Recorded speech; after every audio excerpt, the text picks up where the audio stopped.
Ya. Bismillahirrahmanirrahim. Assalamualaikum warahmatullahi wabarakatuh. Innal hamdalillah nahmaduhu wa nasta'inuhu wa nastaghfiruh. Wa na'udzu billahi min shururi anfusina wa min sayyiati a'malina. May yahdihillahu fala mudilla lahu wa may yudlil fala hadiya lahu. Asyhadu an la ilaha illallah wahdahu la syarika lahu wa asyhadu anna Muhammadan abduhu wa rasuluh. Sallallahu alaihi wa ala alihi washabihi wa man tabi'ahum bi ihsan ila yaumiddin, amma ba'd. Wa nastaqul hadithi kitabullah wa khairal hadi hadi Muhammadin sallallahu alaihi wasallam wa syarrul umuri muhdatsatuha fa inna kulla muhdatsatin bid'ah wa kulla bid'atin dhalalah wa kulla dhalalatin finnar.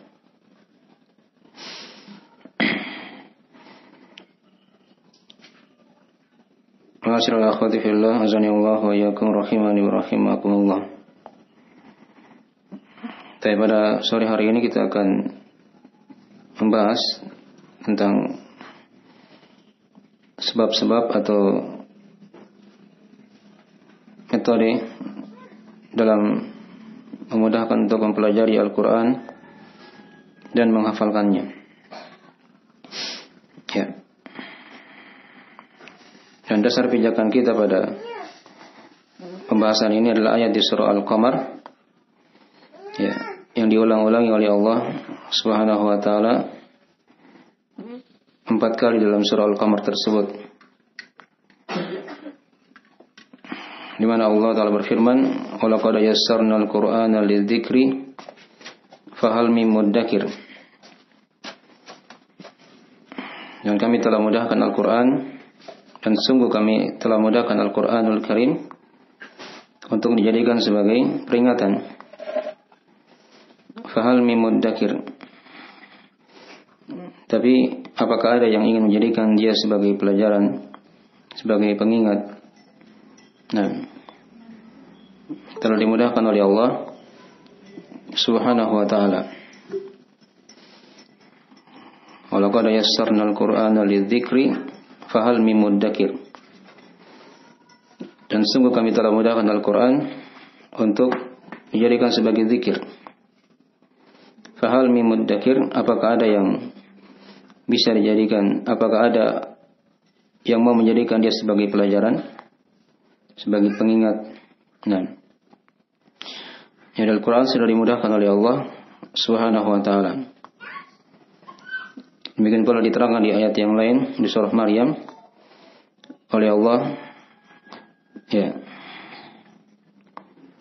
fa inna ma yassarnahu bilisanika litubashshira bihil muttaqin wa tunzira bihi qauman ludda. Itu di surah Maryam ayat ke-97, ya.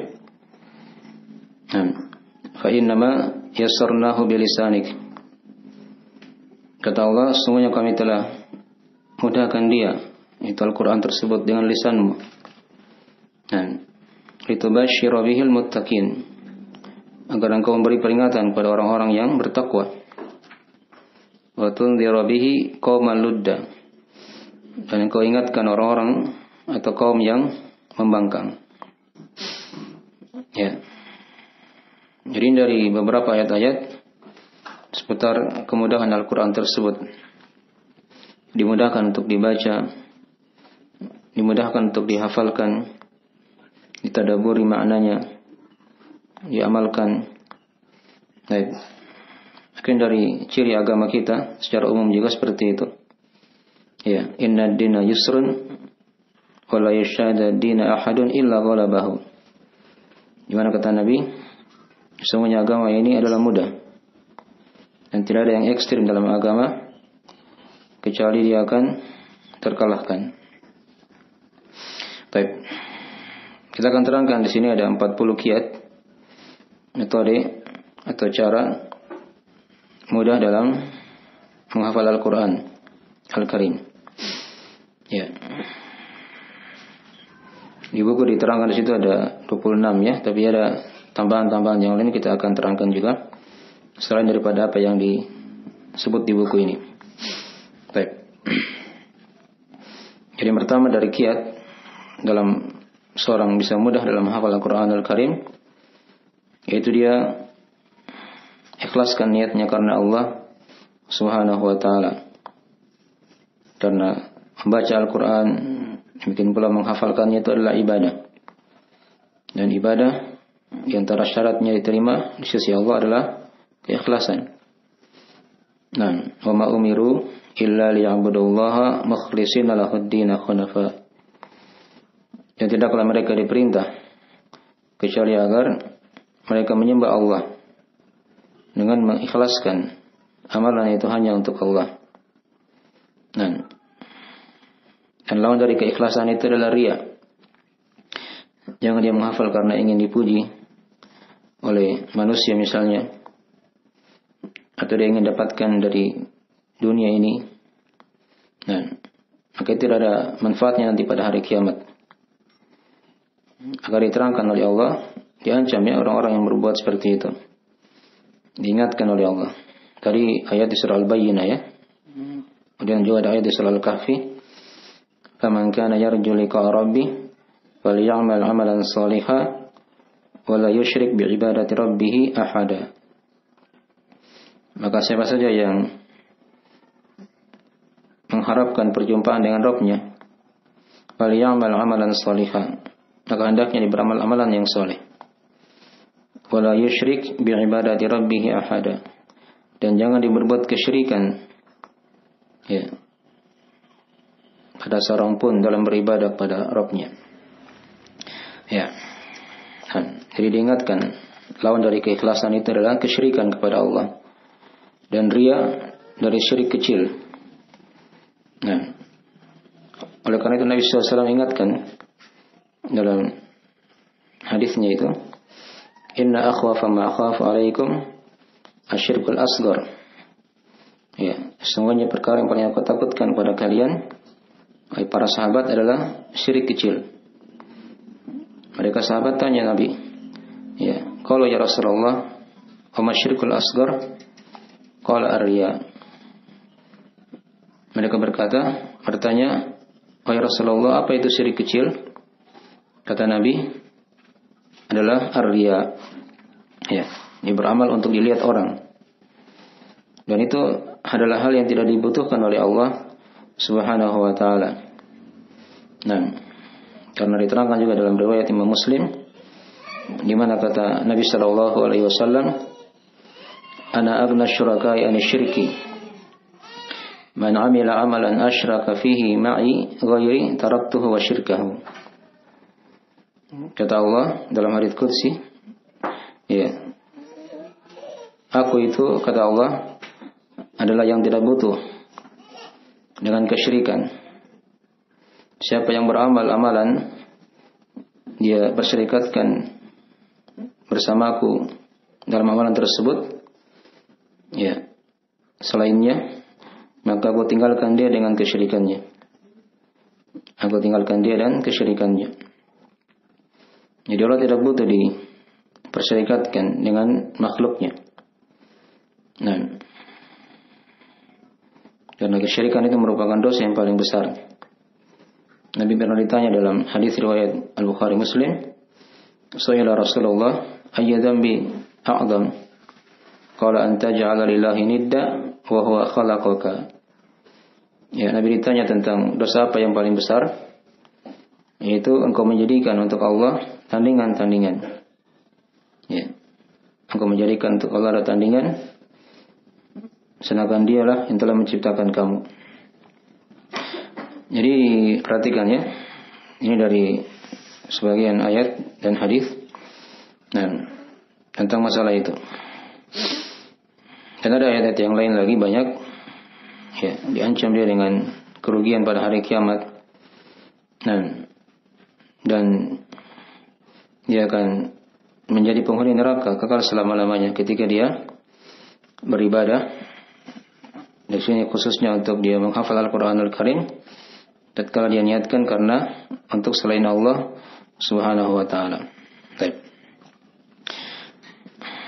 Itulah diterangkan juga dalam hadis riwayat Al-Bukhari Muslim dari Umar bin Khattab, kata Nabi sallallahu alaihi wasallam, ya, innamal a'malu binniyat wa innamal likulli imri'in ma nawa.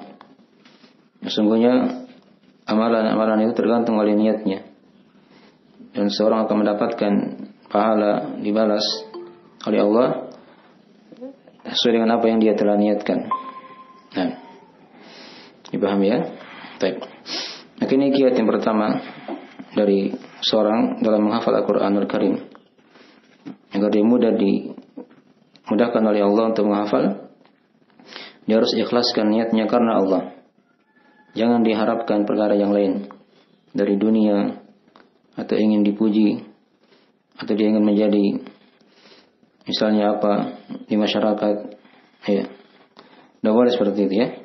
Itu adalah hal yang merusak keikhlasan dan tidak ada manfaatnya apa yang dia telah amalkan nanti. Akan dihancurkan oleh Allah pada hari kiamat nanti, dan dia akan menjadi penghuni neraka. Tidak akan mencium baunya surga. Baik, tatkala dia beramal seperti demikian. Ya. Ini adalah ringkasan dari kiat yang pertama. Kemudian kiat yang kedua dari metode seorang dalam mempelajari atau dalam menghafal Al-Quran Al-Karim, yaitu dia memperbaiki bacaannya. Diperbaiki bacaan Al-Qurannya. Ini dari langkah yang awal sebelum dia mulai menghafal. Ya, mana mungkin dia bisa menghafal kalau dia tidak tahu baca Quran kan? Maka tentunya dia perbaiki dulu bacaannya agar dia bisa dimudahkan untuk menghafal. Ya, dipahami ya. Baik. Apa caranya dengan dia seperti dia mempelajari tajwid, cara baca Al-Quran kan? Dicari guru-guru yang bisa memperbaiki bacaannya. Nah, itu dari metode dalam menghafal Al-Quran Al-Karim juga. Ya.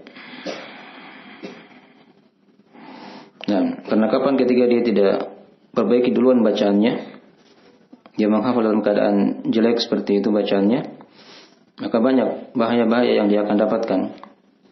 Ya. Dia tidak akan dapatkan keutamaan yang mulia itu. Dalam hadis diterangkan kan? Ya. Kata Nabi SAW dalam riwayat Al-Bukhari Muslim, Al-mahir bil Quran ma'as safaratil kiramil barara. Ya. Orang-orang yang mahir dalam membaca Al-Quran, maka dia akan bersama dengan para malaikat yang mulia lagi baik.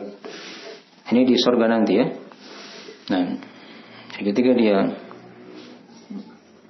mahir dalam membaca Al-Quran, maka dia akan dikumpulkan oleh Allah di surga dengan para malaikat yang mulia.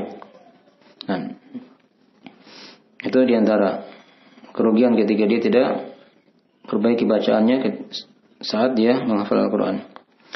Nah, kemudian juga diantara bahaya juga yang lain, tatkala dia tidak perbaiki bacaan sebelum menghafal, nah, dia akan banyak mengalami kesalahan. Ya. Dalam membaca kan jelas ini saya kira maklum ya. Ini dari hal yang diharamkan. Kadang dia bisa rubah huruf. Ya. Nah, terutama di surah Al-Fatihah misalnya kan, ini bisa berentet lagi dengan perkara-perkara yang lain. Ya, tidak sah salatnya ketika dia tidak bisa baca dengan benar surah Al-Fatihah tersebut. Misalnya ada huruf yang diganti misalnya. Nah, mungkin dari hal yang hendaknya diperhatikan ya. Ya. Kemudian dari bahaya yang ketiga, ketika dia menghafal tanpa diperbaiki duluan bacaannya, itu akan membekas. Hafalan yang salah itu akan membekas dalam benaknya, dalam pikirannya begitu kan. Ya. Kalau mau dirubah kadang agak berat. Ya, kadang agak berat. Nah, ya, walaupun bisa kadang dibetulkan, tapi kadang berat karena sudah tercetak dalam keadaan salah seperti itu. Dipahami ya? Itu diantara dari bahaya-bahaya ketika seorang dia masuk di hafalan dalam keadaan dia belum mempelajari cara baca Al-Quran dengan baik. Ya. Dan alhamdulillah pada hari ini mudah ya, seorang tinggal dia sebarkan dirinya saja. Dia belajar sedikit demi sedikit, maka insya Allah dia akan mudah dalam membaca Al-Quran, baru dia masuk di hafalan. Baik, ini dari metode yang kedua. Metode yang ketiga, dari metode seorang dalam agar dia dimudahkan dalam menghafalkan Al-Quran Al-Karim, itu dia banyak meminta pertolongan kepada Allah Subhanahu wa Ta'ala. Ya. Banyak meminta pertolongan kepada Allah Subhanahu wa Ta'ala. Nah, karena seorang jangan dia hanya sandarkan kepada kemampuannya dalam menghafal, membaca, tapi dia hendaknya banyak meminta pertolongan kepada Allah Subhanahu wa Ta'ala. Ya, dengan bentuk doa ya, kepada Allah Subhanahu wa Ta'ala. Ya. Itulah Nabi SAW pesankan dalam hadisnya itu, ihris ala ma yanfa'uk wasta'in billahi wa la ta'jazan. Bersemangatlah kamu ya, pada apa yang bermanfaat untukmu, dan jangan kamu merasa lemah ya, atau dan mintalah pertolongan kepada Allah dan jangan engkau merasa lemah ya. Ada semangat. Di sisi lain dia banyak meminta pertolongan senantiasa kepada Allah Subhanahu wa Ta'ala. Ya. Lewat doa-doa yang mustajab misalnya. Ya, di situ diterangkan ya, dari sebagian waktu-waktu doa yang mustajab nanti dibaca. Kita tidak rinci ya membahasnya. Itu luas ya pembahasannya di pembahasan waktu salat. Dia cari waktu-waktu doa yang mustajab. Antara adzan qomat misalnya, dia bangun di sepertiga malam terakhir.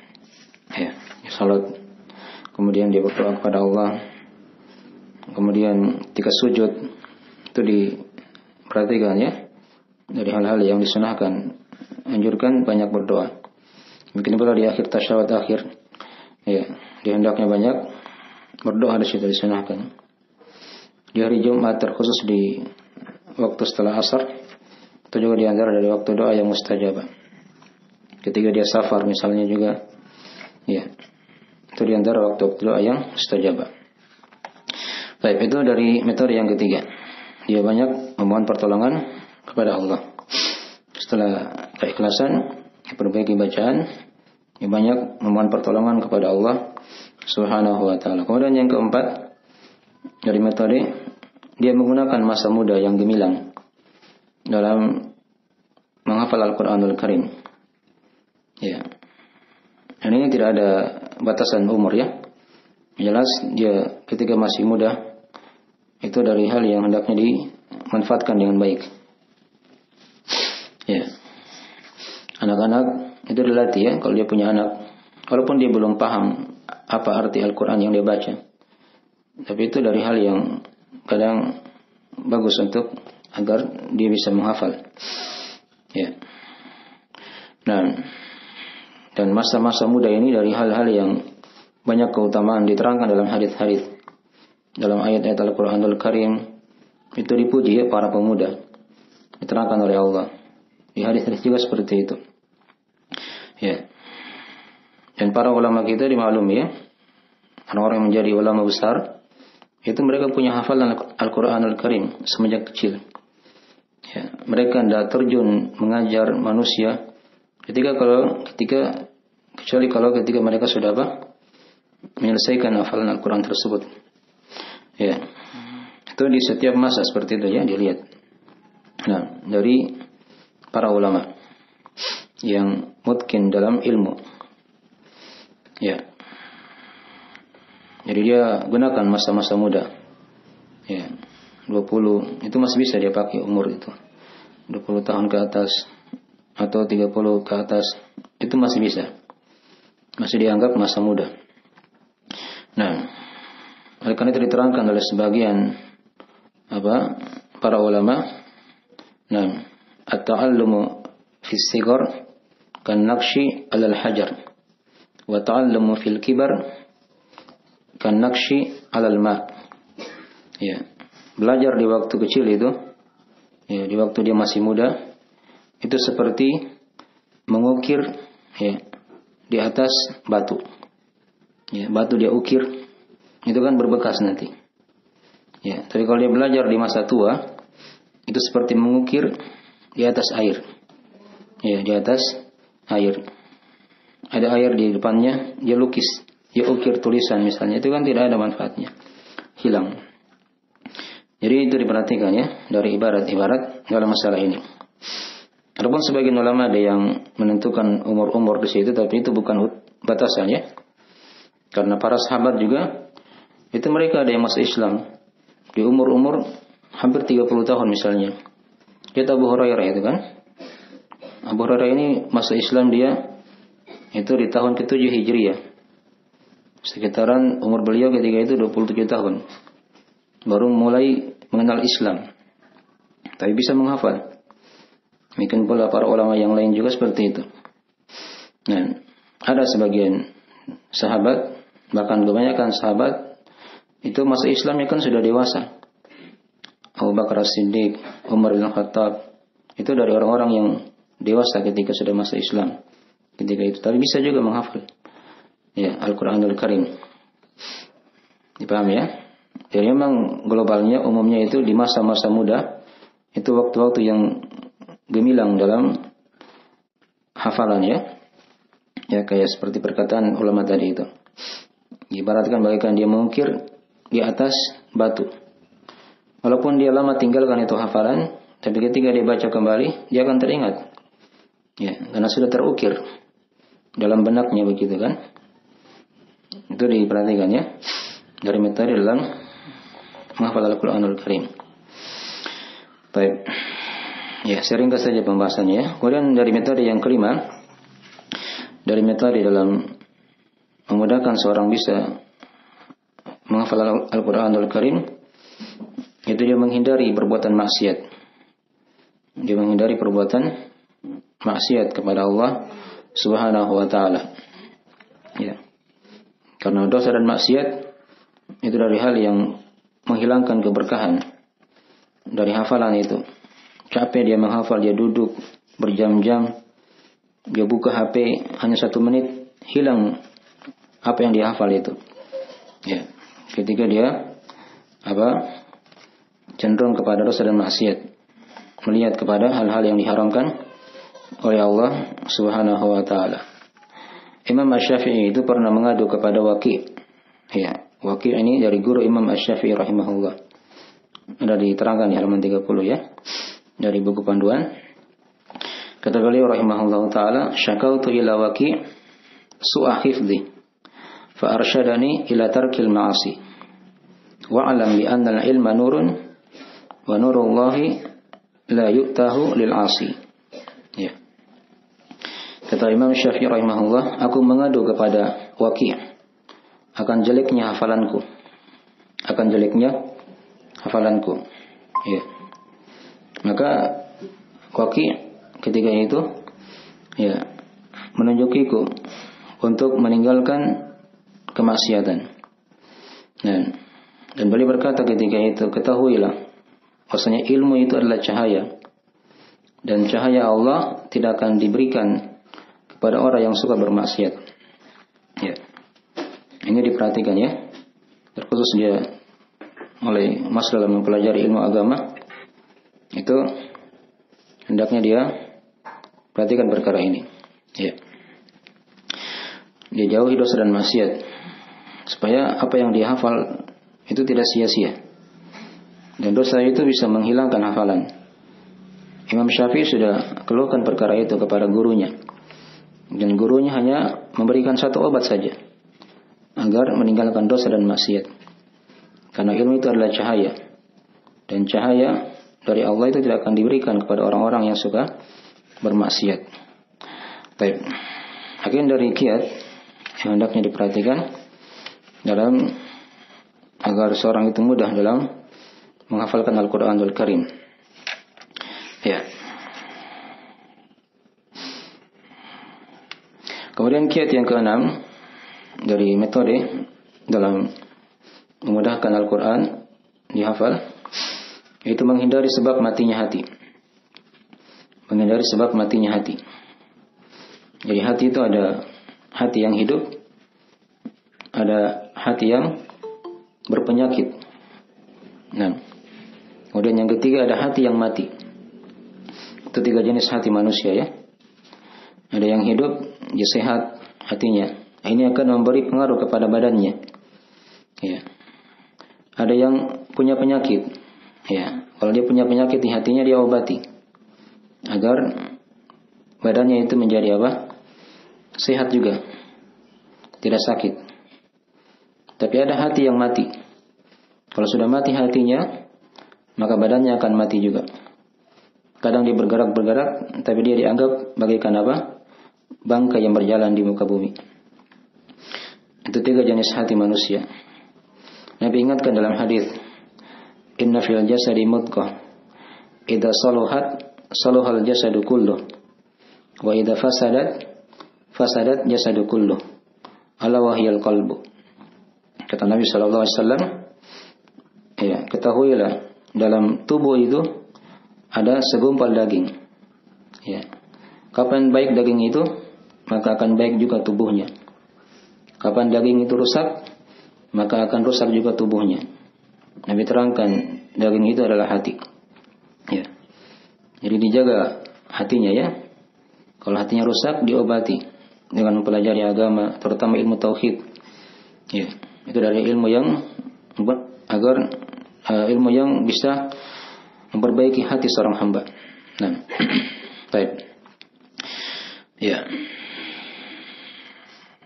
Dan jangan dibiarkan hatinya berpenyakit, karena itu akan memberi pengaruh kepada badannya juga. Ya, memberi pengaruh kepada apa? Kepada badan. Jelas ya? Apalagi hati yang ketiga, hati yang mati. Nah, maka ini akan memberikan hal yang jelek kepada badan itu. Jelas ini ya? Baik. Karena kalau sudah mati hatinya, itu tidak akan bisa masuk lagi manfaat dari nasihat Al-Quran atau hadis. Ya. Nah, sama dengan orang-orang Yahudi itu kan yang diterangkan dalam Al-Quran Al-Karim. Tsumma qasat qulubukum min ba'di dzalik fa hiya kal hijarati aw ashaddu qaswa. Ya. Allah terangkan ya dari hati orang Yahudi Bani Israel ketika itu ya. Kemudian setelah itu hati kalian menjadi keras. Nah, seperti batu. Bahkan dia lebih parah daripada batu. Lebih keras daripada apa? Batu. Karena di antara batu itu ada yang terpancar darinya air. Ya, ada manfaat kan? Di antara batu ada yang dia terpecah. Ya, keluar darinya air juga di situ. Dari batu ada yang di situ mengalir sungai. Dari batu ada yang terpancar darinya air. Dari batu juga ada yang jatuh karena takut kepada Allah Subhanahu wa taala. Nah, tapi kadang ada manusia itu hatinya lebih keras daripada batu. Ya, itu ketika dia sudah mempunyai hati yang mati. Ya, sudah mempunyai hati yang mati. Di situ diterangkan ya di buku dari sebab-sebab yang terjadi ketika hati itu mati. Nah, dia akan melanggar janji, ya, bermudah-mudahan dalam meninggalkan dosa dan maksiat atau dalam meninggalkan ketaatan, melakukan dosa dan maksiat, ya, dan dia akan bergampang dalam melakukan dosa dan maksiat, ya, dan juga dihindari terlalu banyak tertawa. Itu dari sebab-sebab yang mematikan hati, ya. Nah, itu dari sebab-sebab yang mematikan hati seorang hamba. Ya. Dan juga jangan dia berteman dengan teman-teman yang jelek ya.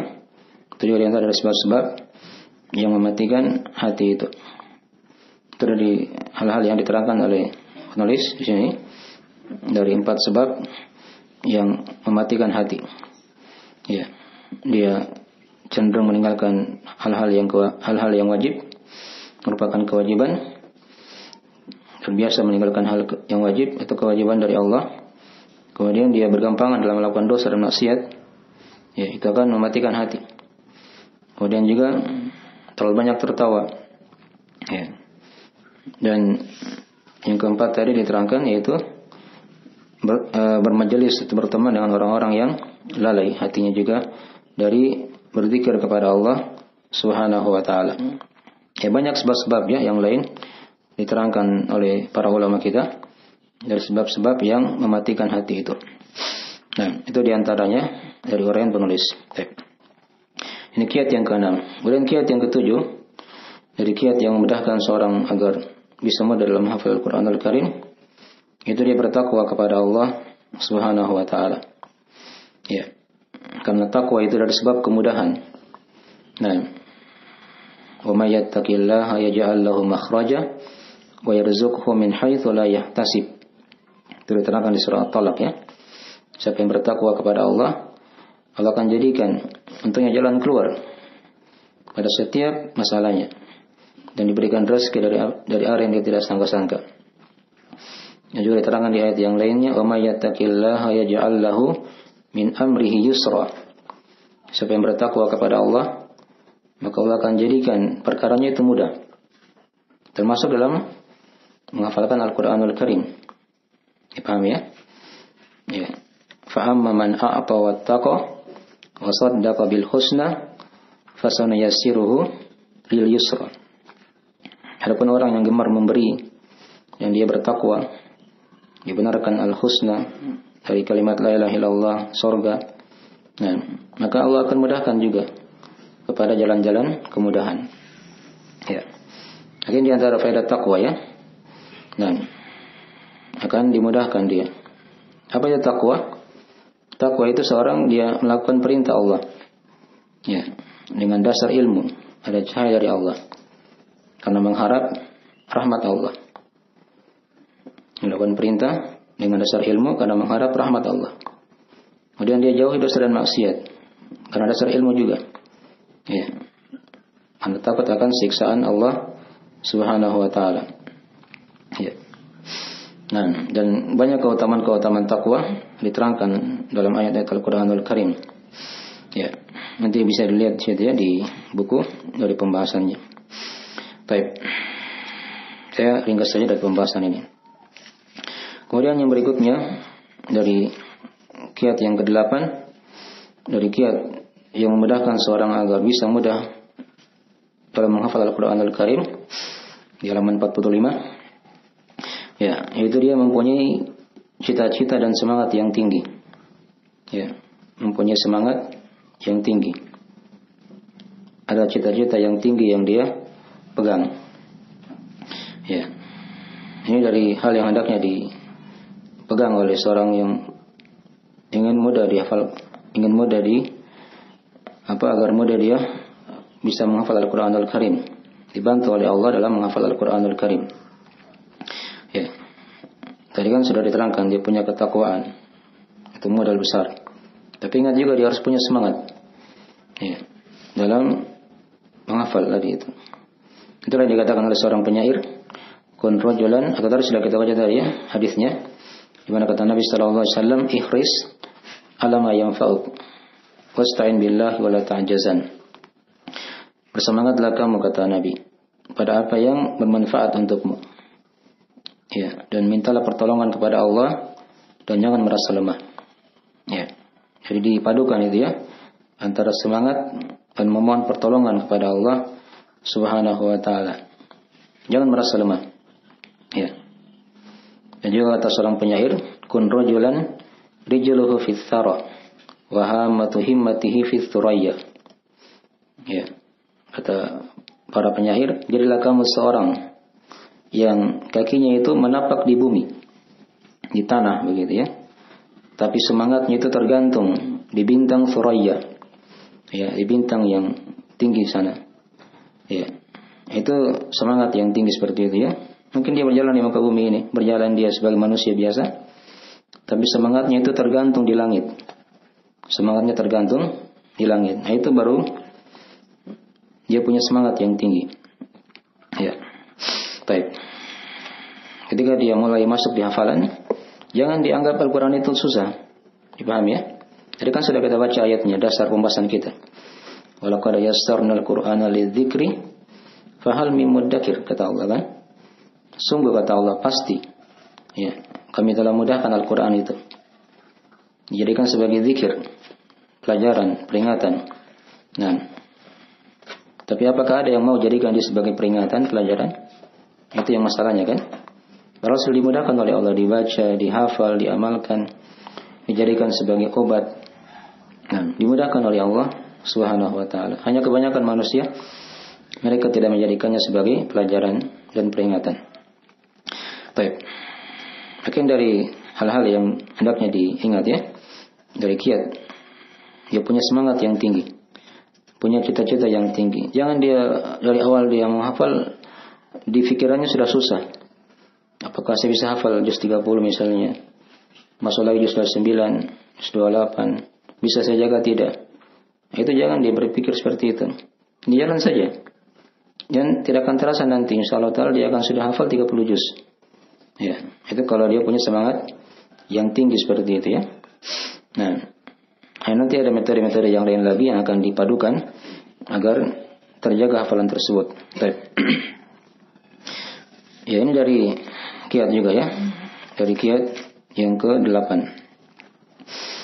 Nah, kemudian kiat yang ke-9 di halaman 31, halaman 51 ya. Dari kiat metode dalam memudahkan seorang dalam membaca atau dalam menghafal Al-Quran Al-Karim, yaitu dia punya target hafalan. Ya, dia punya target hafalan. Ya, ini bertingkat-tingkat di sini seorang ya. Mungkin ada yang targetnya mungkin saya hafal mungkin satu hari mungkin hanya setengah halaman. Ada juga mungkin yang pasang target saya harus hafal 1 halaman. Ada juga yang pasang target saya harus hafal 1 lembar 1 hari, begitu ya. Nah, itu kalau dia sudah punya target seperti itu, maka dia jaga ya. Nah, ya walaupun kadang ada sebagian ayat-ayat itu dimaklumi ya. Ada ayat yang kadang dia gampang karena sering berulang bahasa seperti itu ya. Tapi kadang sebagian ayat juga kadang agak berat dihafal karena dia kadang baru didapat kata-kata seperti itu misalnya, atau kalimat-kalimat seperti itu. Tapi intinya jangan dia di situ dia mundur. Ada target, apakah mungkin setengah halaman, 1 halaman, atau 1 lembar, dia usahakan seperti itu. Nah, ya. Dan dia ulang-ulang ya, apa yang dia sudah hafal dia ulang-ulangi. Dia ulang-ulangi. Kalau sebagian para ulama itu memberikan wejangan dia ulangi minimal 20 kali. Ayat yang dihafal itu misalnya kan. Terserah ayat apa yang dihafal, diulangi 20 kali minimalnya begitu. Itu nanti dia akan mungkin. Walaupun dia sudah tinggalkan itu ayat, tapi kalau dia ulang-ulangi tadi 20 kali dalam sehari, maka insyaallah ta'ala dia akan teringat kembali ketika dia baca ayat tersebut atau surah tersebut. Seperti itu ya. Ya kalau mau lebih bagus lagi dia ulang sampai 100 kali, 200, 300, 500 dan seterusnya. Sampai seperti membaca surah Al-Fatihah. Nah, itu yang paling bagusnya. Jangan dia pindah di hafalan lembaran berikutnya kecuali kalau dia sudah mungkin seperti membaca surah apa? Al-Fatihah. Dipahami ya? Baik. Karena ketika dia misalnya belum mungkin di halaman ini misalnya, dia buru-buru mau pindah di halaman berikutnya, nah itu berbahaya nanti ya. Bisa jadi nanti halaman yang dia sudah hafal tadi dia akan lupa. Dia kejar halaman setelahnya, sementara halaman sebelumnya dia sudah lupa lagi. Itu karena tidak mungkin. Ya. Jadi caranya tadi dia ulang-ulangi. Ya. Dia ulang-ulangi ayat yang dibaca itu, apakah setengah halaman tadi itu dia ulang-ulangi puluhan kali misalnya, atau ratusan kali kalau bisa. Halaman yang dibaca itu 1 halaman misalnya. Ya, dia ulang-ulangi terus. Dipahami ya? Agar targetnya seperti membaca surah Al-Fatihah. Itu yang paling dicari ya di situ, dituntut dalam masalah ini. Baik. Ya. Agar dia ketika dia murajaah juga nanti tidak susah lagi. Kalau dia sudah misalnya menghafal seperti targetnya seperti membaca surah Al-Fatihah, mungkin surah itu dia pernah tinggalkan tahunan mungkin. Ya, mungkin 5 tahun dia tidak pernah baca itu surah. Tapi ketika dia baca kembali, ya akan teringat semuanya. Karena dulunya dia sudah pernah mutkinkan begitu kan surah tersebut. Nah, itu kadang terasa ya. Akan terasa kadang. Ya, mungkin dia masih kejar surah yang lain, sementara surah yang lain tadi itu yang dia sudah hafal, mungkin dia tinggalkan. Tapi dia tinggalkan dalam keadaan sudah mungkin. Sudah lancar betul. Baru dia tinggalkan. Nah, itu adalah hal yang bagus. Dia ulangi itu tidak susah lagi, tidak berat. Beda kalau belum mungkin dia tinggalkan itu surah. Nah, ketika dia kembali ke surah yang tadi itu, yang dia sudah hafal, itu seakan-akan seperti hafalan baru lagi. Karena dia tinggalkan tadi dalam keadaan apa? Tidak mungkin. Ya, seperti surah Al-Fatihah. Baik, itu di antara kiat juga yang diperhatikan di situ. Nah, jadi ini yang ke-9 ya. Dia punya target. Dalam sehari itu ada target yang dihafalkan walaupun satu ayat yang dia ulang-ulangi, 2 ayat, ya 3 ayat, setengah halaman, 1 halaman. Ada target yang dia targetkan dalam sehari. Yang dia jaga seperti itu ya. Agar dia tidak apa? Dia tidak jenuh dalam masalah itu. Baik. Kemudian kiat yang ke-10 dari kiat yang lain lagi agar seorang bisa dimudahkan dalam menghafal Al-Qur'anul Karim, dia punya pentasmi. Dia punya pentasmi, penyimak ya, yang menyimak hafalannya. Dipaham ya? Baik. Jadi apa yang dihafal tadi dia setorkan sama orang yang sudah hafal surah tersebut misalnya kan? Ya, itu yang paling bagusnya. Baik. Agar kalau misalnya dia ada kesalahan dari sisi panjang pendeknya misalnya, atau yang ditahan, kunna dan seterusnya, itu kan bisa dicek. Kalau misalnya dia punya pentasmi, ada yang menyimak hafalan tersebut. Itu tidak hanya hafal-hafal saja, ya, maju 1 lembar, 2 lembar, tidak ada yang di store sama temannya. Ya, maka ini dari hal yang kurang kadang. Jangan sampai dia sudah hafal ya puluhan lembar, tapi ada kesalahan di situ yang mungkin 1-2 ayat kadang dia tidak rasa. Ya kadang dia tidak rasa. Itu kadang kita alami. Nanti ketika di store ternyata salah di situ tadi. Padahal kita yakin sudah betul. Gitu ya. Itu kadang dari hikmahnya fungsinya punya pentasmi tadi yang menyimak hafalan. Ya jangan diandalkan hafalan sendiri. Ya harusnya dia storekan sama orang lain. Yang paling bagusnya kalau dia sudah pernah belajar tajwid. Atau paling tidaknya orang itu dia sudah hafal surah yang dia yang dia tasmi tersebut. Ya. Baik. Nah. Adapun ketika dia tadi diterangkan di situ, dia hanya hafal-hafal saja tanpa dia store, ini kan banyak kesalahan nanti. Akan banyak kesalahan. Ya. Mengalami akan banyak kesalahan. Baik. Ya. Dan kadang kesalahan tersebut akan melekat. Kalau sudah melekat lama, itu kadang susah nanti untuk diperbaiki. Susah nanti untuk diperbaiki. Ya. Itu kadang kita lihat orang-orang tua ya. Mungkin kalau dia baca Al-Quran, kadang sudah salah kita dengar. Tapi karena sudah berakar seperti itu, tercetak dalam benaknya, susah untuk diperbaiki, apalagi kalau dia sudah tua. Jadi seperti itu ya. Mumpung masih dia bisa perbaiki, dia perbaiki. Dia storekan sama temannya atau sama yang lain yang bisa memperbaiki bacaan tersebut. Ya. Baik. Kemudian kiat yang ke-11 dari kiat juga dalam memudahkan seorang dalam hafal Al-Quran Al-Karim, yaitu dia memakai 1 mushaf. Dia pakai 1 mushaf saja. Jangan diganti-ganti mushaf. Ini yang diingatkan juga ya. Di mushaf cetakan Madinah juga yaitu banyak versi sekarang ya, banyak cetakan, banyak model.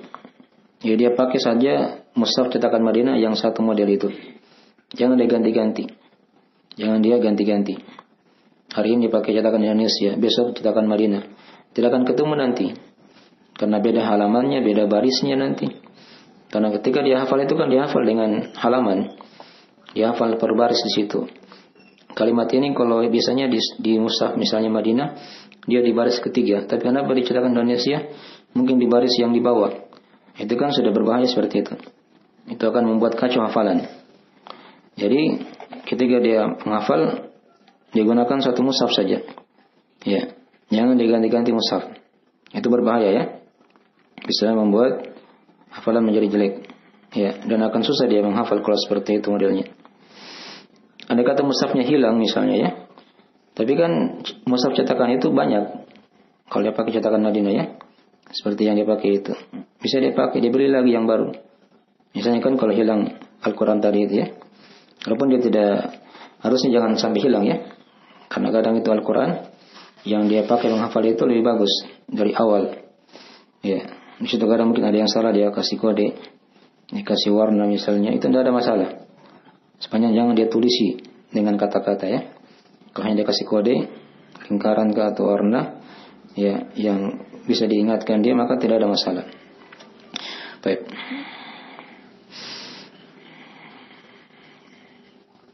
Ini dari kiat yang ke-11 ya. Digunakan satu mushaf. Memakai satu mushaf.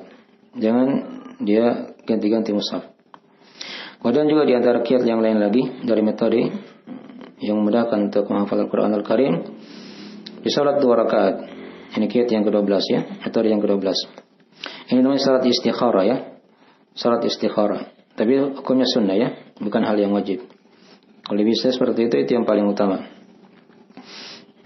Hafalan itu kan, dia masuk di hafalan itu kan istikharah, amalan. Dia bentuk hafalan di situ. Bentuk amalan yang dia niatkan untuk Allah.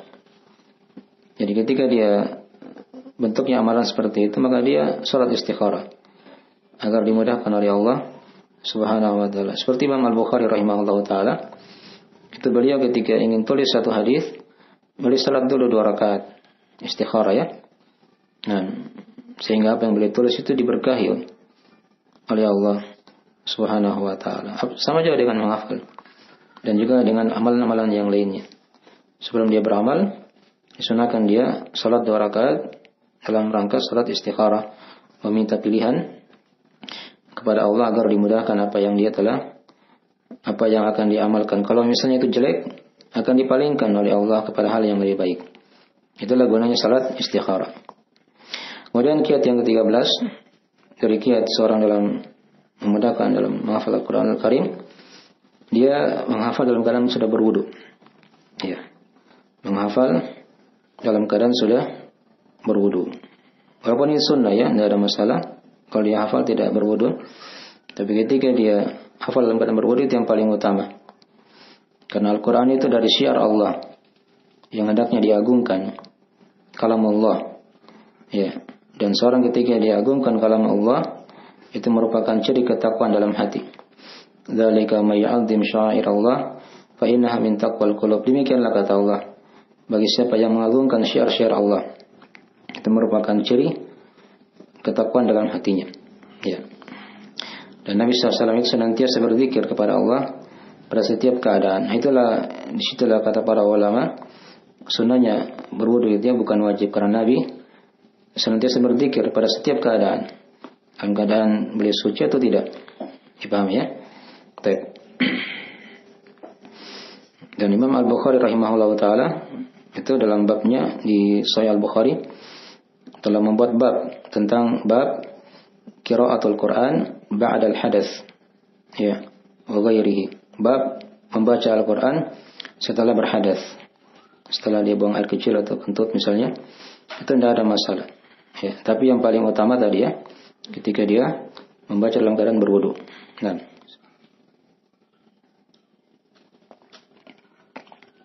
Nah, ini kiat yang ke-13. Kemudian kiat yang ke-14, yaitu ketika dia membaca Al-Quran, dia berusaha menghadap kiblat.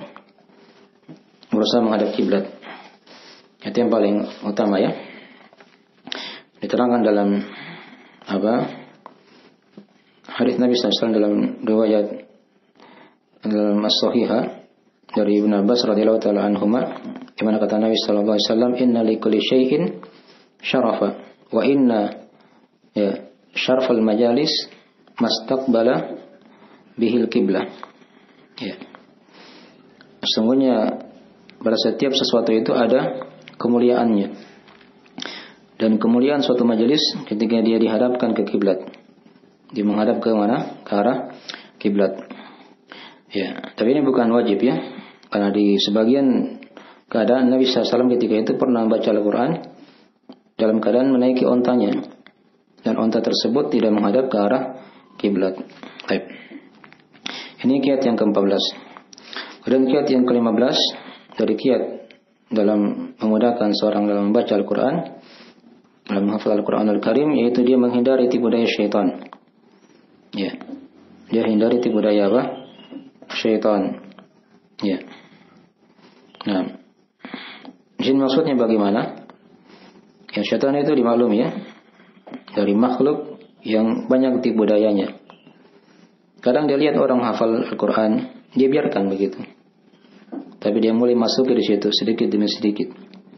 Ya, dia munculkan rasa misalnya sombong dalam hatinya. Ya, merasa tinggi di atas yang lainnya. Saya sudah punya hafalan ini. Temanku yang lain dia belum hafal surah ini misalnya. Sudah masuk dia di situ dijebakkan syaitan. Ya, di penyakit kibir. Jadi hati-hati ya di situ. Nah, jadi ketika muncul seperti itu, jangan dia biarkan dirinya. Dia ingat orang-orang yang lebih tinggi daripada dia. Masih ada si fulan misalnya yang lebih lancar hafalannya. Masih ada syekh ini atau alim ini yang lebih kuat hafalannya. Ya, masih ada, dan seterusnya begitu ya. Dia pikir orang-orang di atas, agar dia rasa dirinya itu banyak kekurangan. Ya. Ini diperhatikan ya. Syaitan itu bisa masuk pada segala sendi kehidupan kita. Ya, apakah dia orang yang taat, orang yang bermaksiat, syaitan masuk semuanya. Dengan berbagai macam metode-metode, trik-trik, ya, talbis-talbis yang dia tancapkan kepada anak cucu Adam. Baik. Ya. Dan di situ diterangkan di situ ya, dari sebagian tipu daya syaitan kadang dilemparkan pada orang-orang yang menghafal Al-Quran Al-Karim. Kita baca poin-poin saja sebagiannya. Seperti dia ditakut-takuti, ya, dengan kefakiran dan kemiskinan. Ya, ini kan sering muncul ya kadang. Untuk apa belajar di pondok itu? Mau jadi apa nanti? Ya, untuk apa hafal Al-Quran? Tidak juga dijadikan makanan. Lihat itu orang-orang yang kuliah, ya, sudah berhasil sana sini. Itu kadang syaitan seperti itu ya. Di setiap masa dibayang-bayangkan seperti itu. Padahal tidak ada dalam sejarah itu kita dengar ada yang mati kelaparan sementara dia itu hafal Al-Quran. Tidak ada seperti itu. Hanya kan dibayang-bayangkan saja oleh syaitan. Ya, itu kan ada ayat syaitan itu dibaca. Ya, asy-syaitanu ya'idukumul faqra. Syaitan itu ya menjanjikan, menakut-nakuti begitu kepada kalian berupa kefakiran. Baik. Itu diantara tipu daya syaitan bagi orang-orang yang sudah masuk di hafalan Al-Quranul Karim. Ya. Kemudian juga diantara hal yang lain lagi, kadang syaitan menghias-hiasi perbuatan yang buruk dengan perkara yang baik. Kadang dia sudah punya hafalan misalnya. Ya, tidak apa-apa, kita dengar sedikit musik. Hal yang diharamkan. Ya. Dipaham ya? Itu bisa masuk dia sudah sedikit-sedikit, lama-lama akan menjadi banyak. Ya, akan hilang nanti hafalannya. Jadi jangan tertipu di situ ya. Dengan tipu daya syaitan. Baik. Apalagi tipu daya syaitan yang lainnya. Kadang kalau dia tidak bisa misalnya syaitan itu ditakut-takuti kayak tadi menjadi miskin, atau antar kepada perbuatan dosa dan maksiat, kadang dia dibuat bermusuhan dengan orang lain. Ya. Ini kadang dari jalan syaitan juga yang lainnya. Ya. Tadinya bagus. Ya, dibuat dia punya masalah sama orang. Ya, walaupun itu kita tidak bisa menghindar kadang ya, tapi caranya itu bagaimana? Ketika misalnya kita punya masalah sama orang, yang dosa kita pusingkan masalah itu, kita maafkan saja orang itu misalnya. Itu yang paling selamatnya agar hati kita itu menjadi ringan. Jangan dipikir terus. Kadang dipikir akan berat nanti hatinya. Dia akan susah nanti untuk menghafal. Dipaham ya? Ketika banyak yang dia pikir. Baik. Itu diantara cara syaitan juga. Kalau dia tidak bisa misalnya ganggu dia dengan cara yang lain, dia ganggu dengan cara ini. Dia dibuat bermusuhan dengan orang lain, dengan temannya sendiri kadang, dengan saudaranya. Ya. Nah, kalau seperti itu muncul, sudah dia minta maaf saja. Terserah apakah saudaranya itu dia maafkan atau tidak, itu dia sudah minta maaf. Ya, dan dia hilangkan hal tersebut tadi dalam hatinya. Anggap saja itu sudah selesai. Penting dia sudah minta maaf. Itu diantara dari kiat juga ya, atau dari tipu daya syaitan. Ya, kemudian juga kadang syaitan mengajak kepada kekafiran, ini yang paling besarnya. Ya, kalau dia sudah terbiasa bermusuhan dengan orang, ya kadang syaitan mulai masuk di trik yang lain, di talbis yang lain. Kadang dia dibuat melakukan perkara dosa dan maksiat, perkara bid'ah, sampai masuk kepada kekafiran. Waliyadzubillah. Nah, sudah kalau orang sudah kafir, dia akan menjadi teman syaitan di neraka nanti. Apalagi dari hal-hal yang hendaknya dihindari ya, diingatkan dari tipu daya syaitan. Kemudian kiat yang ke-16, dari kiat juga yang dengannya memudahkan seorang untuk menghafal Al-Quran Al-Karim, itu dia hindari permasalahan. Yang tadi mirip ya dengan kiat yang sebelumnya. Dia menghindari permasalahan dalam kehidupan. Ya, perdebatan, ya, atau misalnya dia punya hutang, dia mampu lunasi, dia lunasi cepat. Kalau dia punya kemampuan untuk melunasinya. Ya, kalau dia tidak bisa, dia berdoa kepada Allah agar dia bisa dimudahkan untuk melunasi hutang tersebut. Dia hindari banyak musuh, yang juga berbahaya ya. Ya, jangan terlalu banyak musuh. Kalau ada yang musuhnya dia, jangan dianggap sebagai musuh. Ya, dia maafkan saja kayak tadi. Itu yang paling selamatnya, agar dia bisa ringan hatinya. Baik, dalam kehidupan itu, agar dia bisa mudah hafal Al-Quranul Karim. Baik. Nanti lihat situ ayat-ayatnya ya, saya tidak baca. Ya, karena ini hanya bentuk ringkasan saja. Baik, jelas dihindari permasalahan supaya tenang hatinya begitu, tenang fikirannya, agar dia bisa fokus. Itu kan tujuannya seperti itu dalam menghafal Al-Quran Al-Karim. Kemudian yang ke-17 dari kiat juga, yaitu dia tadabbur kepada Al-Quran tersebut. Jadi apa yang dia baca itu dia usahakan dia pahami maknanya. Minimal dia pahami makna terjemahannya begitu kan. Karena Al-Quran kan diturunkan oleh Allah untuk ditadabburi. Ya. Kitabun anzalnahu ilaika mubarakun liyadabbaru ayatihi. Kitab yang diturunkan kepada Muhammad. Dia diberkahi. Tujuannya apa? Agar kata Allah, liyadabbaru ayatihi, agar mereka mentadabburi ayat-ayatnya. Nah, yang diterangkan di ayat-ayat yang lainnya, anjuran untuk mentadabburi Al-Quran ini. Ya. Diancam ketika dia tidak mentadabburi Al-Quran, itu akan dikunci hatinya. Akan dikunci hatinya oleh Allah Subhanahu wa taala. Baik. Akhirnya dari kiat juga metode dalam memudahkan seorang itu dalam menghafal Al-Quranul Karim. Baik. Saya ringkas saja dari pembahasan. Kemudian di antara kiat lagi yang lain, kiat yang ke-18 atau metode yang ke-18 dari metode di halaman 75 ya. Seorang dalam menghafal Al-Quranul Karim, dia rajin salat malam. Ya, apa gunanya dia salat malam? Nah, ini tadi, agar dia bisa ulangi hafalan tersebut. Walaupun hanya 1 rakaat misalnya, witir aja.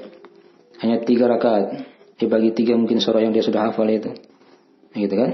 Tapi dia tanyakan juga pada orang yang alim ya, yang tahu cara membagi surah itu penting juga. Di ayat mana dia bisa ruku di situ. Gitu kan? Dia potong di situ, dia ruku. Sempurna maknanya, nah itu ditanyakan nanti. Dipahami ya? Digunakan dalam salat malam. Tapi ingat ya, ketika dia salat malam itu dia gunakan apa? Dia baca surah yang sudah dia mutkin. Jangan masih setengah-setengah mutkin dia pakai di salat malam, jangan ya. Itu kaidahnya di salat malam atau salat jahriyah juga seperti itu. Salat-salat fardu, salat sunnah, semuanya. Dia baca, dia gilir surah-surah yang dia sudah hafal. Dia store langsung kepada Allah Subhanahu wa taala. Setelah dia store dari semua temannya, langsung dia store kepada Allah, itu akan dijaga nanti. Hafalan yang dia yang dia telah hafal itu. Ya. Ya, dia rutinkan salat malam tentunya ya. Ya, dan juga bukan salat malam saja tentunya di sini. Ya, salat-salat jahriyah juga seperti itu. Ya, salat subuh, salat zuhur, salat asar, salat maghrib, salat isya. Dia baca, dia gilir aja itu hafalan yang sudah dia hafal. Dia putar-putar terus. Begitu ya, yang sudah dia mutkinkan tadi. Hafalan yang baru jangan dulu dia masukkan di bacaan salatnya. Sampai dia mutkin baru dia masukkan lagi kembali. Dimasukkan sebagai tambahan hafalan yang baru. Tapi itu di bawah banyak ayat-ayat ya seputar keutamaan salat malam, tapi saya tidak baca. Nah, yang jelas itu metode juga ya, di antara metode agar seorang itu bisa mutkin mudah dalam menghafal Al-Quran, agar itu dia senantiasa mengulang-ulangi dalam salat. Ya, di salat malam atau salat yang lainnya. Baik. Kemudian kiat yang ke-19 dari kiat yang memudahkan seorang agar bisa hafal Al-Quranul Karim, itu dia bersikap tawadu, ya, merendah diri, ya, bersikap rendah diri. Nah, merendahkan dirinya kepada orang lain. Jangan terlalu dia pasang egonya begitu. Ini berbahaya ya. Bisa masuk dia kepada sifat kibir nanti. Ya. Tapi dia senantiasa ya rendahkan dirinya. Dianggap dirinya itu tidak ada apa-apanya. Ya, temanku itu dia lebih bagus hafalannya. Itu aja yang dipikir. Ya, dia lebih bagus amalannya, dia lebih lancar ya dalam memahami dan seterusnya. Jangan dia angkat dirinya di atas yang lainnya. Itu sifat iblis. Nah, itu yang dia jaga. Ini dari sifat-sifat ya para penghafal Al-Quranul Karim. Ya, dia bersikap tawadu, dia merendahkan dirinya. Ya, baik.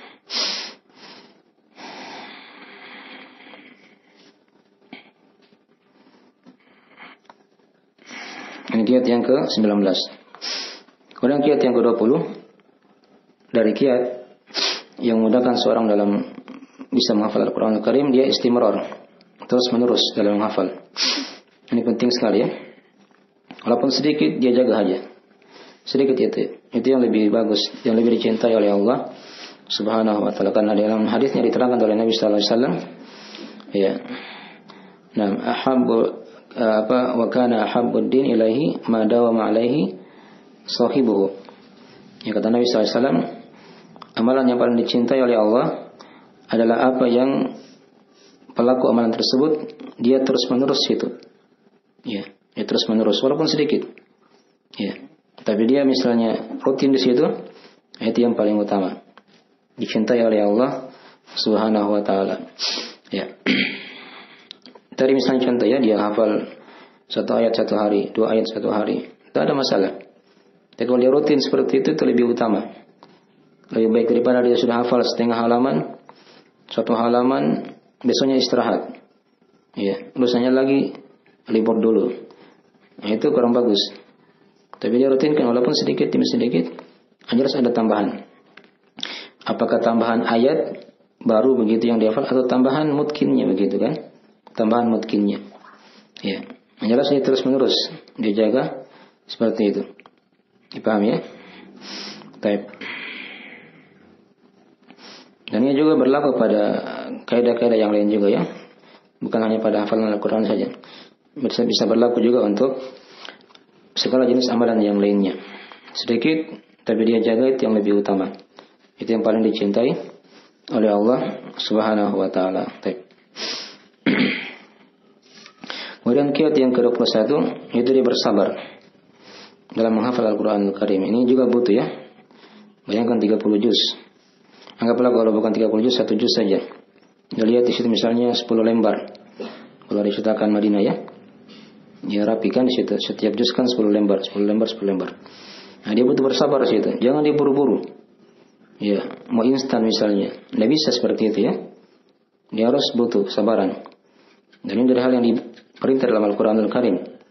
Fasbir li hukmi rabbik, kata Allah. Bersabarlah kamu pada hukum Rabbmu. Ya, hukum Allah itu kan ada 2 macam. Ada hukum kauni, ada hukum syar'i. Hukum kauni itu misalnya kalau dia ada musibah, ditimpa musibah begitu, dia bersabar di situ. Ada hukum syar'i di situ mencakup perintah dan larangan. Ada perintah, ada larangan. Itu hukum syar'i. Semuanya ini diperintah untuk bersabar. Apakah ketika ada musibah melakukan perintah atau menjauhi apa? Larangan. Itu semuanya wajib kita bersabar. Nah, dalam kehidupan ya. Dan kesabaran ini hukumnya wajib ya, bukan sunnah tapi dia wajib. Dari hal yang diwajibkan oleh Allah Subhanahu wa taala. Ya, agar dia bisa istimrar di situ terus menerus. Ya, terjaga yang lainnya ketika dia punya kesabaran. Nah, banyak di situ dari faedah-faedah kesabaran. Saya tidak baca ya, nanti dibaca sendiri saja di rumah. Kemudian dari kiat yang berikutnya dia mengamalkan. Ini kiat yang ke-22 ya. Metode yang ke-22 untuk agar seorang bisa mudah dalam menghafal Al-Qur'anul Karim, dia amalkan apa yang dia telah hafal itu. Ya. Dia mengamalkan Al-Qur'an yang telah dia baca, yang dia telah hafal. Itu akan menguatkan dia nanti. Ya. Akan menguatkan dia. Baik. Dan di situ diterangkan ancaman-ancamannya bagi siapa-siapa yang telah hafal Al-Qur'anul Karim tapi apa yang dihafal itu menyelisih amalannya. Ya. Baik. Dalam Al-Qur'an diperintah mentauhidkan Allah. Tapi dia berbuat kesyirikan, kan begitu. Diperintah untuk mentaati Allah dan Rasulnya, tapi dia berbuat kemaksiatan. Ini kan menyelisih nanti apa yang dia sudah hafal. Ya, apa yang dia sudah hafal. Ya, mungkin dia akan dibenci oleh Allah, akan dimurkai oleh Allah Subhanahu wa taala. Baik. Karena dia menyelisih apa yang dia sudah apa yang dia sudah hafal. Jadi amalkan Al-Quran tersebut. Minimal untuk dirinya sendiri aja. Diri sendiri diamalkan. Apa yang bisa diamalkan, diamalkan. Walaupun kadang ada sebagian ayat memang, kadang mungkin kalau diamalkan sekarang tidak bisa. Kalau diamalkan sekarang mungkin tidak bisa ya. Kadang ada sebagian ayat mungkin yang dia hafal, yang dia pernah baca. Kadang kalau diamalkan sekarang itu tidak bisa. Tapi apa yang dia bisa amalkan, terbuka jalan di situ dia amalkan.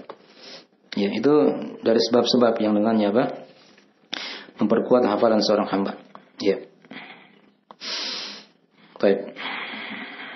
Dan dia berhati-hati tadi ya dari ancaman-ancaman Allah di situ. Karena kapan dia menyelisih apa yang dia telah hafal, kadang dia bisa masuk dalam api neraka, disiksa oleh Allah Subhanahu wa taala. Kemudian kiat yang ke-23, dari kiat yang dengannya seorang bisa dimudahkan dalam membaca Al-Qur'an, dalam menghafal Al-Qur'an Al-Karim, yaitu dia memilih pasangan hidup yang soleh. Ya. Kalau dia misalnya perempuan, dia cari suami yang soleh. Kalau dia laki-laki, dia cari istri yang solehah. Itu kadang membantu seorang dalam menghafal, menjaga hafalan. Ya.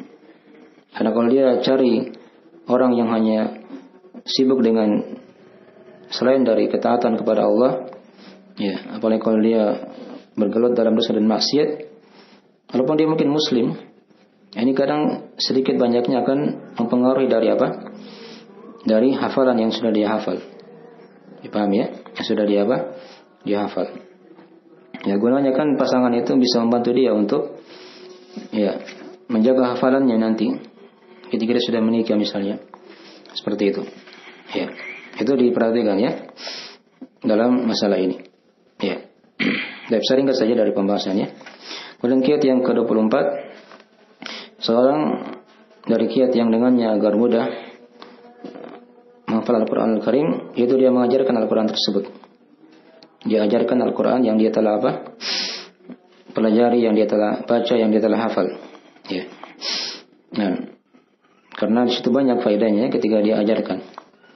Ya. Surah apa yang dia sudah hafal misalnya diajarkan. Mungkin diajarkan dari cara bacanya misalnya. Ya.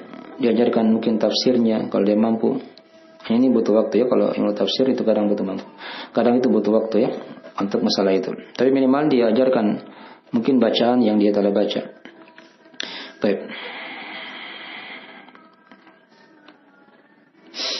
Ya, karena apa yang kita ajarkan sama manusia itu, sama orang-orang, itu kadang bisa membawa manfaat. Itu pasti ya membawa manfaat. Kita sudah meninggal misalnya, orang yang kita ajari tadi Al-Quran itu beramal terus, diajarkan juga pada yang lain. Itu pahala akan mengalir terus sama dia begitu ya, walaupun dia sudah mati. Ya, walaupun dia sudah meninggal. Baik. Mungkin dari hal yang hendaknya diingat ya. Ini dari salah satu amalan yang dengannya tidak akan terputus kalau dia ajarkan ilmu agama. Terus ini masalah apa? Al-Quranul Karim. Baik. Dan jangan dipandang enteng diajari anak-anak. Anak-anak itu dia tahu mengaji kan? Mungkin kalau dengan sebab dia akan begitu ya. Nah, dia akan dapat pahala terus. Anak-anak itu tumbuh dewasa misalnya. Ya, dia belajar lagi lebih lanjut. Tapi kan sudah ada gurunya tadi yang pertama yang ajar dia mungkin waktu masih SD. Ya. Nah, itu kan jangan dianggap enteng di situ ya. Jangan dianggap enteng. Itu pahala besar itu. Nah, sumber dari pahala yang melimpah nanti. Ya. Ketika seorang dia menjadi sebab seorang bisa tahu baca Al-Quranul Karim. Baik. Kemudian dari kiat yang ke-25, dia makan makanan yang baik. Ya. Ini juga di antara kiat juga yang lain agar mudah menghafal Al-Quranul Karim. Ya, sebagian ulama ada yang menyebutkan di situ ya. Seperti dia makan zabib, anggur yang sudah dikeringkan. Kalau mungkin di sini kismis ya begitu ya. Nah, atau dia makan korma misalnya. Dia makan ayam, daging, ayam itu katanya bagus. Ya, roti yang ada campuran dagingnya misalnya, atau susu, ya, jahe, habat sauda ini di antara dari hal-hal yang dengannya itu membantu ya. Hanya itu bukan ukuran mutlak ya, bukan ukuran mutlak karena sebagian sahabat juga di masa dahulu kalau mungkin mereka tidak punya ya makanan minuman seperti ini ya. Tapi mereka juga bisa menghafal. Lihat Abu Hurairah itu kan. Kalau kita baca kisah Abu Hurairah itu, ya beliau ini dari sahabat yang sangat miskin sekali. Ya, beliau lapar, diikat perutnya dengan batu di situ, agar dia tidak rasa laparnya. Ya, itu Abu Hurairah ya. Beliau tinggal di masjid Nabi ketika itu, dalam keadaan tidak pernah merasakan apa atau jarang merasakan kenyang begitu. Tapi beliau bisa hafal juga, bisa menjadi hafalan, bisa menjadi penghafal Al-Quran dan hadis Nabi Sallallahu Alaihi Wasallam. Yang dihindari situ kata para ulama sebagiannya, dihindari makanan-makanan yang pahit, yang ada getahnya misalnya. Ya, ini dari sebagian makanan kadang mungkin bisa mengurangi daya apa ingat begitu ya. Nah, baik, itu aja dilihat. Walaupun ini bukan ukuran mutlak ya, bukan ukuran mutlak. Baik. Ini kiat yang ke-25. Kiat yang ke-26, ini kiat yang terakhir ya di buku ini. Ya mungkin nanti kita akan lanjutkan mungkin di pembahasan yang lainnya, karena waktunya sudah habis. Yaitu dia kuasai ayat-ayat yang mutasyabihat. Ya, dia kuasai ayat-ayat yang mirip-mirip. Ini penting juga ya dalam menghafal Al-Quran Al-Karim. Ya. Kadang kita sering ketemu ya di juz 30 misalnya kan. Ada yang baca surah Wat-Tini Waz-Zaitun. Kadang sambungannya langsung surah Al-Asr. Kadang begitu ya. Harusnya falahum ajrun ghairu mamnun, tapi dia baca di situ illal ladzina amanu wa amilus solihati wa tawassaw bil haqqi wa tawassaw bis sabr. Harusnya kan falahum ajrun ghairu mamnun. Itu kadang ada seperti itu ya. Atau kadang ada sebaliknya, terbalik. Mungkin dia baca surah Al-Asr tapi ujungnya surah tutup dengan surah At-Tin. Ya. Ini kadang karena dia tidak bisa kuasai di situ ayat-ayat yang mutasyabihat. Ayat-ayat yang mirip. Ya, dan Al-Qur'an itu kata Allah turun dengan ayat-ayat yang seperti itu, mirip dia. Ya, Allah wa nazzala ahsanal hadithi kitaban mutasyabiha. Allah Ta'ala menurunkan ya sebaik-baik pembicaraan dia kitab yang mutasyabihat, kitab yang mirip ayatnya dengan yang lain. Ya, itu dijaga ya seperti itu. Ya, jadi ini banyak dalam Al-Quran Al-Karim ya. Nanti dibaca di situ di akhir dari halaman ini nanti sampai akhir buku ini itu pembahasan semuanya ayat-ayat yang mutasyabihat. Ya, ayat-ayat yang mirip. Misalnya anggaplah di juz 30 ya, yang sering kita lewati kadang. Misalnya di surah apa misalnya? Anggaplah di surah An-Naziat. Ya, surah An-Naziat itu kan akhirnya kan Sedangkan fa idza ja'atit tammatul kubra. Kadang ada sebagian orang disambung di surah Abasa. Ya, fa idza ja'atis sakha. Padahal itu bukan surah An-Nazi'at. Itu potongan surah Abasa wa Tawalla misalnya kan. Baik. Atau kadang ada di surah misalnya Al-Infitar, atau di surah yang lain misalnya di surah Abasa wa Tawalla ya misalnya.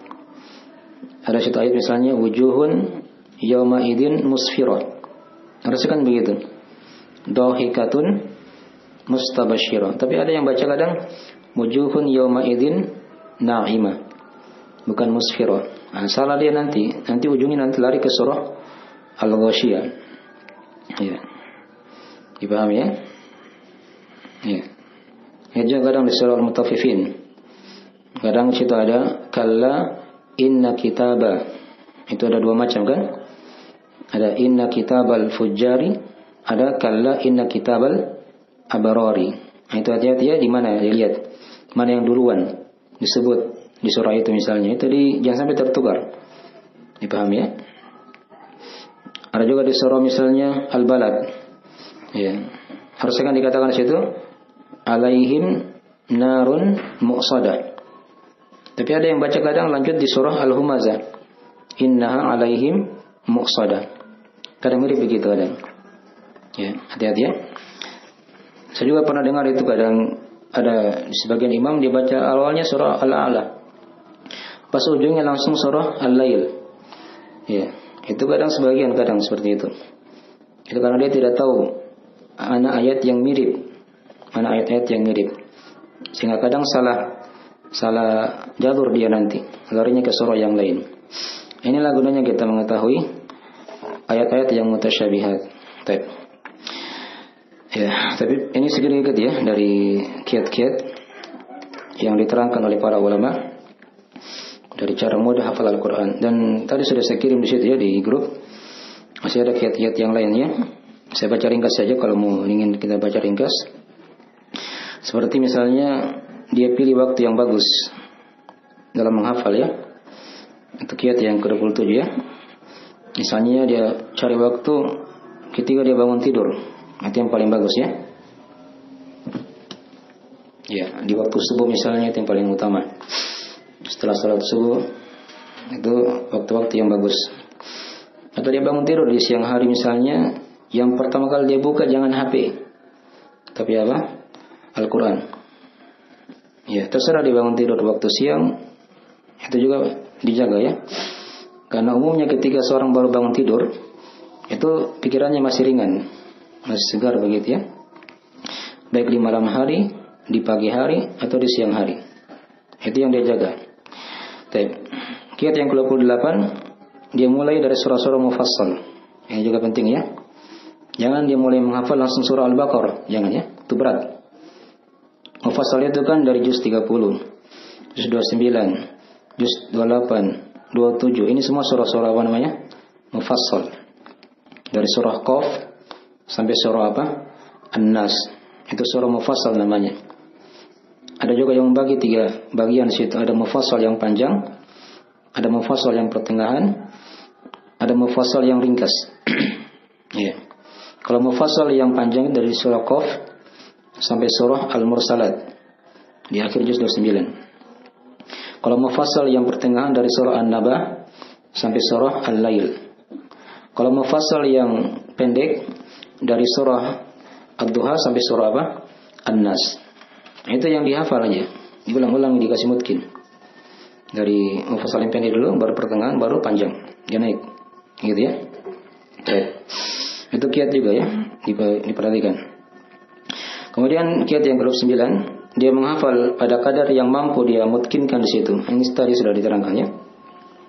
Kalau dia mampunya hanya setengah halaman, itu aja yang dia ulang-ulangi. Jangan dia paksakan otaknya.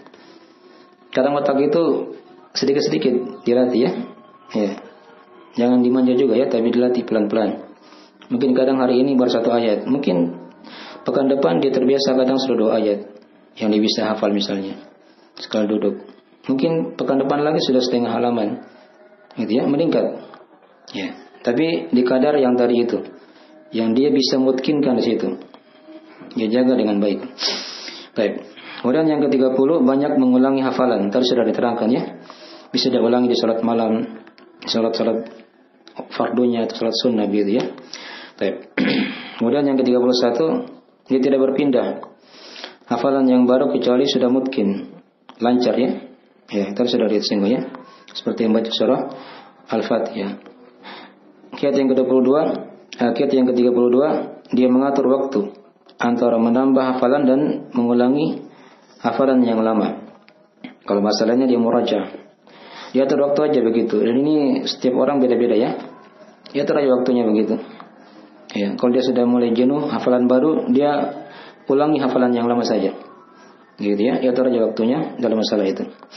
Baik. Kemudian kiat yang ke-33, dia bersyukur akan kemudahan dalam menghafal. Dia sekarang sudah dimudahkan oleh Allah, bisa baca Al-Quran. Nah, dia tambah lagi dengan menghafal sedikit-sedikit. Dia bersyukur terus supaya Allah tambah nikmat tersebut kan. Ya, fa in syakartum la azidannakum kata Allah kan. Ada kata kalian bersyukur, maka aku akan tambahkan untuk kalian. Jadi bersyukur terus setiap saat ketika dia membaca Al-Quran, dia hafalkan. Baik.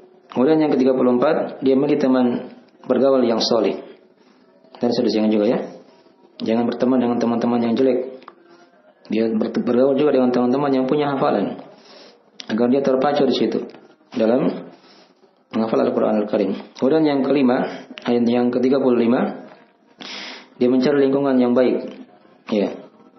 Kalau dia tidak punya teman, dia minimal sering-sering dia bergaul dengan orang-orang yang belajar, lingkungan yang baik. Ya, di pondok pesantren misalnya atau di tahfiz. Ya, dia sering bergaul dengan mereka. Baik, kemudian yang ke-36, dia mempelajari bahasa Arab. Ini juga penting ya. Agar dia bisa mudah hafal Al-Quran, dia pelajari bahasa Arab. Karena Al-Quran itu bahasa Arab, berbahasa Arab ya. Dia pelajari bahasanya seperti itu. Itu kadang bisa dimudahkan dengan yang tidak tahu bahasa Arab. Lebih mudah kadang dia menghafal ketika dia tahu bahasa Arab dengan yang tidak paham bahasa Arab. Kemudian kiat yang ke-37, ya, dia mengetahui keutamaan dari menghafal Al-Quran tersebut. Ya, banyak keutamaan-keutamaannya ya. Keutamaan untuk dirinya, untuk orang tuanya nanti. Ya, itu diperhatikan ya, keutamaan-keutamaan dari anak-anak yang menghafal Al-Quran Al-Karim. Kemudian yang ke-38, dia banyak membaca sejarah para salaf dalam menghafal Al-Quran Al-Karim. Ini luas ya kalau kita baca sejarah para sahabat, para tabi'in, para tabi'in, itu ada buku-buku khusus dalam masalah itu. Kemudian jadi fungsinya dia membaca sejarah para salaf tadi agar dia termotivasi. Ya. Agar dia termotivasi, terdorong untuk bisa menghafal Al-Quran Al-Karim. Ya. Dia lihat orang-orang yang sudah hafal Al-Quran itu yang paling bagus diarahkan pikirannya seperti itu. Jangan dia sering lihat orang-orang yang tidak hafal Al-Quran. Nah, dia akan jatuh di situ nanti, akan turun nanti semangatnya. Dan ketika dia sering lihat orang-orang yang hafal Al-Quran, ya ternyata Al-Quran itu sudah dihafal oleh banyak orang. Mereka-mereka ini misalnya kan, nah itu akan gampang dia terpacu. Kemudian yang ke-39 dari kiat juga, dia menyimak bacaan qori yang bagus, yang baik ya. Ya, dan semua itu qiraah murattal yang ada yang tersebar bagus ya. Dia cari di situ syekh atau qori yang dia itu kalau rekaman dia duduk langsung begitu. Itu yang paling bagus. Jangan dia dengar dari bacaan salat. Walaupun kadang sebagian ada yang bagus juga di bacaan salatnya. Tapi yang paling bagusnya itu ketika dia dengar rekaman. Kalau dia ingin cek hafalannya bisa juga seperti itu. Dia dengar dari murattal yang di situ syekhnya duduk langsung. Ya, melihat Al-Quran begitu ya. Direkam dia dan diterbitkan rekaman tersebut. Ya, kalau sekarang itu banyak ya. Ada Imam Masjid Nabawi seperti Syekh Al-Hudayfi. Ya, Syekh Hudayfi itu bagus. Beliau sudah tua ya. Itu Imam Masjid Nabawi sampai sekarang. Itu bagus dia bacaan Al-Qurannya. Beliau memang di situ direkam dalam keadaan beliau duduk di situ ya. Duduk ya, bukan direkam di salat 5 waktu begitu ya. Atau di salat tarawih. Kalau sebagian kan kadang direkam di salat tarawih. Memang selesai juga 30 juz. Tapi kadang ada sebagian panjang pendek yang kadang tidak kena ya. Kalau yang saya perhatikan di situ, kalau dia memang di salat tarawih. Beda kalau dia direkam di tadi ya, di dapur rekaman atau dia dalam keadaan duduk dibaca Al-Quran, itu yang paling bagus. Dan ada lagi syekh-syekh yang lain, nanti dilihat ya. Kalau misalnya masih bingung, nanti ditanyakan misalnya syekh ini bagaimana, bisa diperhatikan di situ kan. Kadang kalau dia sudah belajar tajwid, itu kadang dia bisa nilai di situ. Oh ini yang bagus, dia seimbang bacaannya, tidak berubah-berubah begitu ya. Itu dijaga ya seperti itu. Kemudian yang ke-40 yang terakhir dari kiat metode dalam agar seorang mudah dalam menghafal Al-Quran Al-Karim, yaitu dia banyak selalu berbaik sangka kepada Allah Subhanahu wa taala. Ini obat yang paling utama pada semua jenis amalan kita. Ya, apapun yang kita amalkan, senantiasa kita berbaik sangka kepada Allah. Apakah ada nikmat atau ada musibah yang menimpa kita, ya senantiasa kita berbaik sangka kepada Allah. Ya, pasti di situ banyak kebaikan. Ya, ada hikmah kadang dari musibah misalnya, ya, agar kita mungkin diampuni dosa-dosa kita, ditambah derajat kita misalnya ketinggiannya, dan seterusnya begitu ya, diterangkan dari hikmah, ya, dari adanya hal-hal mungkin yang kita benci dalam kehidupan atau musibah. Tapi ini dari 40 kiat ya, secara ringkas dari kiat seorang agar bisa mudah menghafal Al-Quranul Karim. Baik. Ya, segera itu dulu mungkin ya dari akhir majelis kita. Nanti kalau ada yang kurang dipahami bisa ditanyakan di grup saja. Ini waktu sudah cukup untuk kita tanya jawab. Baik. Ya, mungkin banyak kekurangan. Semoga ada manfaatnya dari yang kita kaji pada sore hari ini. Nah, subhanakallahumma bihamdik, asyhadu an la ilaha illa anta, astaghfiruka wa atubu ilaik. Assalamualaikum warahmatullahi wabarakatuh.